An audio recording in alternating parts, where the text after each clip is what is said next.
Bienvenue sur le plateau TV d'Immotissimo pour cette journée dédiée à l'investissement et à la gestion de patrimoine. Tout de suite, je vous propose de parler de la loi Pinel. Alors, quels sont les avantages, les inconvénients, pour qui s'adresse cette loi? Voilà toutes ces questions auxquelles nous allons tenter de répondre grâce à Jean Picavet qui était juste à côté de moi. Bonjour. Bonjour madame. Alors, vous êtes donc le fondateur de Jean Picavet Investissement. Avant de parler de cette loi Pinel qui incite beaucoup de questions, parlez-nous de votre société. Bien, personnellement, j'ai une expérience de 20 années en commerce international dans la gestion de grands comptes.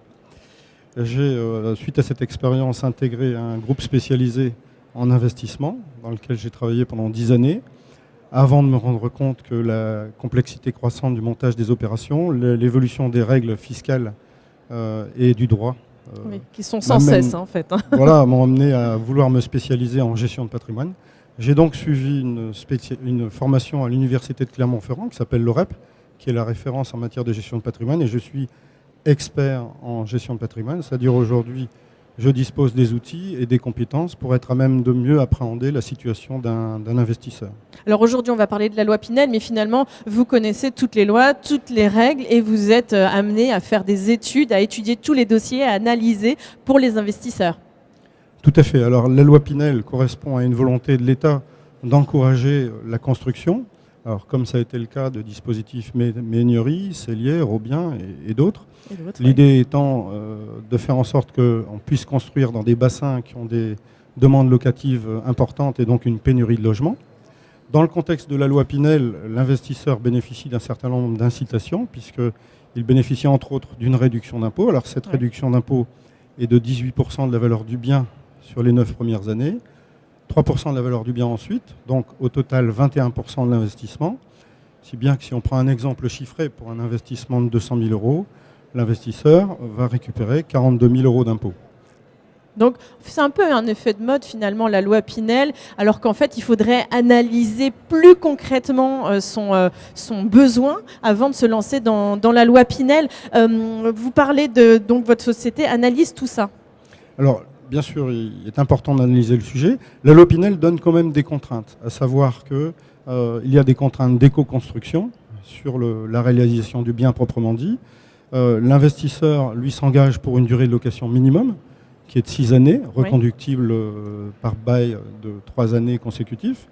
Ensuite, il y a des plafonds de location à respecter, puisque en fonction de la zone où on a effectué son investissement, les loyers sont plafonnés. Les revenus du locataire également. Alors si on prend l'exemple de la région lilloise, ici un couple avec un enfant peut être éligible à la loi Pinel dans la mesure où son revenu imposable ne dépasse pas 72 000 euros, ce qui est un plafond élevé. Alors le dispositif permet de louer à ses parents, permet de louer à ses propres enfants et il exige également que l'on loue ce bien nu, c'est-à-dire qu'il va générer des revenus dans la catégorie des revenus fonciers et imposables dans cette catégorie. D'accord. Alors quand vous faites l'analyse pour voir si la loi Pinel correspond bien à l'investisseur, qu'est-ce que vous regardez? Vous appréhendez sa situation, ça signifie quoi finalement? Dans un premier temps, sa situation familiale. Parce que bien entendu, la fiscalité qui en découle peut dépendre des évolutions de situation et des événements familiaux prévisibles. À savoir, est-ce qu'on est en présence d'une personne qui est célibataire, des concubins, des gens qui vont se paxer, des gens qui vont se marier. Après, si on a des enfants, est-ce qu'on a anticipé justement les dépenses afférentes aux études supérieures des enfants? Si on a des parents qui pourraient être dans des situations compliquées où on aurait à payer des dépenses pour une EHPAD, pour une MAPAD, est-ce qu'on a anticipé ces dépenses-là? Est-ce qu'on a l'épargne de précaution suffisante avant de s'engager? Et de même, lorsqu'on est marié, eh bien, est-ce qu'on a un régime matrimonial qui convient à ce que l'on veut faire? Est-ce qu'il y a éventuellement un intérêt à changer de régime matrimonial avant de s'engager sur des dispositifs? Plus concrètement, qu'une personne soit paxée ou que ça soit une famille recomposée, c'est différent? On regarde la manière d'investir de manière différente? Complètement. Alors, s'agissant du PACS, le régime légal du PACS a changé en 2007. C'est-à-dire qu'avant 2007, les partenaires d'un PACS étaient dans l'indivision. D'accord. Depuis 2007, le régime légal du PACS, en fait, c'est la séparation des patrimoines. Ce qui fait qu'un partenaire de PACS qui achète aujourd'hui pourrait très bien penser être le seul propriétaire d'un bien immobilier, alors qu'en fait, il achète que la moitié. Donc il faut être vigilant sur la date de signature du PACS et éventuellement prévoir un amendement, un avenant à ce PACS. D'accord. Alors pour les familles recomposées, le sujet est le même, c'est-à-dire qu'il faut anticiper sur les conséquences qu'auront l'investissement immobilier sur les successions à venir dans l'égalité des enfants face à cette succession et également prendre en compte les donations qui ont été effectuées ou anticiper les donations à venir. Et enfin, dans une famille, vous avez l'arrivée d'enfants, de nouveaux enfants ou le départ d'enfants qu'on va peut-être détacher par rapport aux études ou pas. Et donc, envisager les évolutions du quotient familial avant de prendre une décision. D'accord, donc finalement, quand on a envie de faire une loi Pinel, il faut viser beaucoup plus loin, il faut regarder beaucoup plus loin dans l'avenir avant d'investir. Il faut complètement anticiper les évolutions de situation. Alors, vous parliez de PACS, on peut parler de concubinage également, bien sûr, puisque des concubins peuvent être également intéressés au plafonnement des niches fiscales, puisqu'aujourd'hui, on a un plafonnement des niches fiscales et en fonction de la situation des personnes, s'ils sont concubins, ils ont chacun un plafond de 10 000 euros. Mais demain, s'ils décident de se paxer, ils n'auront plus deux plafonds de 10 000 euros, mais un seul. D'accord. Est-ce qu'il y a d'autres critères de situation familiale, d'autres que la situation familiale à prendre en compte? Alors, on prendra en compte d'abord la situation professionnelle, parce qu'en fonction du statut de la personne et de l'origine de ses revenus, il peut y avoir des conséquences importantes. Est-ce que vous êtes salarié? Est-ce que vous êtes fonctionnaire? Est-ce que vous êtes cadre? Est-ce que vous êtes chef d'entreprise? Quels sont les risques qui pèsent sur vos revenus futurs? Les risques métiers, les risques éventuellement de chômage. Et on rappellera que l'investissement immobilier est un investissement pour le long terme, donc c'est un engagement qui implique la personne. D'accord, oui, on ne regarde pas que la situation financière. Est-ce qu'on parle de situation patrimoniale aussi? Oui, alors la situation professionnelle, la situation patrimoniale est également prise en considération parce que avant d'investir dans l'immobilier locatif, on se pose d'autres questions, à savoir est-ce que je suis propriétaire de ma résidence principale? Ai-je peut-être aussi un projet de résidence secondaire? Suis-je par ailleurs propriétaire déjà d'investissements locatifs, voire de nue propriété? Ai-je à ce titre éventuellement à anticiper des grosses dépenses, des dépenses de réparation? Ai-je investi dans d'autres supports tels que la tontine, tels que l'assurance vie? Ai-je observé un peu mes allocations d'actifs? Est-ce qu'il y a lieu de faire des arbitrages? Quel est mon goût pour le risque? Et quel est globalement dans mon patrimoine les sujets sur lesquels je dois envisager des modifications? D'accord. Et la situation fiscale, est-ce qu'elle est intéressante à analyser avant d'investir dans la loi Pinel? À chaque moment de la démarche, il faut se poser la question de la pertinence des décisions qu'on prend, également d'un point de vue fiscal. Alors, moi, la première des choses que je fais lorsque je rencontre un client, c'est déjà m'intéresser à ces 3 ou 4 dernières déclarations de revenus. Déjà, tout simplement, pour voir s'il n'y a pas eu des erreurs dans des imputations de déficit foncier, dans des reports de déficit, des erreurs dans les déclarations de défiscalisation précédentes, parce que parfois, il suffit de revenir sur ces sujets-là pour déjà récupérer des masses importantes d'argent. D'accord, oui, c'est intéressant. Rien que pour ça, déjà, c'est intéressant de venir vous voir. Oui, effectivement. Concernant le plafond des niches fiscales. Alors, le plafond des niches fiscales, aujourd'hui, la loi impose un plafonnement des avantages fiscaux qui est de 10 000 euros par avis d'imposition.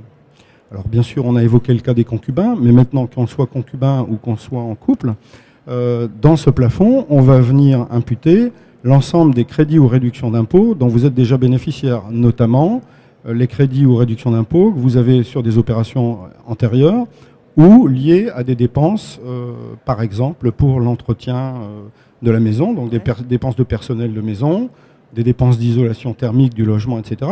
Tant et si bien que parfois on arrive très près de ce plafond et donc la loi Pinel n'est plus du tout pertinente. Donc évidemment, à partir de là, on a quand même du mal à le faire tout seul. Il faut vraiment être guidé par un gestionnaire comme vous. Si on n'a pas la compétence, il me semble important de pouvoir s'entourer pour valider justement l'intérêt de s'engager dans ce dispositif-là et de voir s'il n'y a pas lieu éventuellement de s'orienter vers une autre typologie de dispositif, puisque la loi Pinel n'est pas le seul dispositif possible pour celui qui veut investir dans la pierre. Évidemment. Vous parliez tout à l'heure du revenu locatif. Si on a déjà des revenus locatifs, est-ce que la loi Pinel apporte des avantages? Elle peut dans tous les cas être intéressante. Après, ce qu'il faut regarder, c'est dans quelle mesure la loi Pinel va générer elle-même des revenus locatifs supplémentaires. Oui. Donc ces revenus locatifs vont venir gonfler mes revenus existants, augmenter mon impôt, augmenter la CSG-CRDS dont je devrais m'acquitter. Donc après, la question... La CRDS, rappelez-nous. Alors c'est la contribution sociale généralisée, bon, qui est actuellement de 15,5% des revenus locatifs, et s'ajoute à l'impôt. Donc il y a lieu d'abord de regarder quelle est la nature des revenus dont je dispose. Revenus locatifs, est-ce qu'ils sont fonciers ou est-ce qu'ils sont meublés? Est-ce que j'y touche pas ou est-ce que je modifie l'approche? Parce que bien sûr la loi Pinel va m'obliger à sortir du régime du micro-foncier si j'en bénéficiais, auquel cas y a-t-il éventuellement un intérêt à passer une partie de mes revenus fonciers dans la catégorie des revenus meublés si j'en ai la faculté? Si j'en ai pas la faculté, est-ce que mes revenus fonciers, j'ai pas intérêt à les apporter dans une société civile immobilière que je vais placer à l'impôt sur les sociétés en l'occurrence? Et est-ce que ma Pinel, je la finance tout simplement avec un prêt classique ou est-ce que je n'ai pas intérêt pour me préserver une charge financière déductible et éviter de générer un revenu foncier imposable, d'entrevoir un financement dit in fine pour avoir des intérêts d'emprunt déductibles tout le temps de l'investissement? Vous étudiez vraiment toutes les alternatives. On va dans le détail, effectivement. Alors, est-ce qu'on peut réaliser un investissement Pinel en SCI? Si oui, quels en seraient les avantages? Alors complètement, on peut décider de réaliser un investissement Pinel en SCI lorsqu'on ne souhaite pas investir seul, c'est-à-dire qu'on peut investir avec un autre membre de la famille, on peut investir avec des amis, ce qui évite en fait d'être dans une situation d'indivision qui est parfois très inconfortable. Il y a toutefois un certain nombre de précautions à prendre dans le montage, notamment au niveau des statuts de la SCI et du régime fiscal que l'on va choisir. Et qu'est-ce qu'il en est de la SCPI? Alors, les SCPI, en fait, il s'agit d'un investissement dans des titres de société qui elle-même détient des immeubles éligibles au dispositif Pinel. Alors, l'avantage réside, entre autres, dans le fait qu'on n'a aucun souci de revenus locatifs, puisque c'est la société qui gère cette approche. Donc, on n'est pas assujetti aux problèmes humains. Et puis, on peut dimensionner parfaitement le nombre de parts que l'on va acheter par rapport au sujet fiscal qu'on veut effacer. Donc ça, c'est l'avantage. Par contre, il y a quand même des inconvénients, parce qu'on a déjà vu des SCPI Pinel se faire requalifier parce qu'une partie des immeubles n'avait pas été gérée en conformité avec les exigences légales. Ouais. Bon, ensuite, on constate aussi qu'un nombre important de SCPI connaissent des frais de gestion beaucoup plus importants que l'immobilier en direct. Et enfin, au moment de la revente, on n'aura pas forcément pléthore d'acquéreurs potentiels lorsqu'on voudra sortir de cette pierre papier qui vont me proposer de racheter ma pierre papier. Alors, s'agissant de pierre papier, on peut se poser la question aussi de la valeur d'un tel investissement en tant que produit de refuge, tel que pourrait être l'immobilier en propriété directe, un appartement ou une maison en cas de crise du système. Alors vous êtes conseiller en gestion de patrimoine indépendant. Vous êtes vraiment attaché au fait d'être indépendant. Ça signifie quoi finalement? Cette indépendance, d'abord, me permet d'envisager... Alors, je n'ai pas de dépendance par rapport à un établissement déjà financier, un assureur ou un banquier, un institut de financement. Ce qui me donne toute latitude pour mon client, pour l'investisseur, d'envisager l'ensemble des possibilités les plus pertinentes de montage, de financement de son investissement, et ensuite, avec lui, de déterminer quelle sera la banque la plus intéressante. D'accord, oui, finalement, c'est pas comme les grands groupes qu'on connaît qui peuvent vous faire un clé en main de toute cette étude jusqu'à l'investissement. Vous, c'est totalement indépendant de tout ça. Je suis complètement indépendant. Moi, je n'ai pas de stock à dégraisser. Je me concentre sur mon sujet qui est l'investissement. Je ne propose pas de téléphone portable ni d'assurance habitation. D'accord. Alors si par exemple on a envie d'en savoir un petit peu plus, on voit une offre ici qui nous intéresse et que on veut faire une loi Pinel, on fonce tout de suite? Alors on est dans un contexte assez inédit puisque les taux des prêts immobiliers sont à leur plus beau niveau depuis maintenant 3 décennies. Et puis en même temps on a ce dispositif Pinel qui est particulièrement incitatif. Alors la conjonction optimisée de ces deux situations invite bien sûr à une réactivité, d'autant que le dispositif Pinel s'arrête au 31 décembre de cette année. Donc effectivement, il faut être actif. Par contre, ne pas confondre réactivité et précipitation, parce qu'il y a lieu de valider un certain nombre de prérequis préalablement à votre décision d'investissement. Vous me disiez tout à l'heure, d'ailleurs, il est urgent de prendre son temps. Il est urgent de prendre son temps parce que vous êtes dans une décision qui vous implique pour de nombreuses années. Même si on vous dit que la loi Pinel, c'est un engagement de durée courte, puisqu'on dit, voilà, l'engagement, il est de 6 ans, reconductible, etc.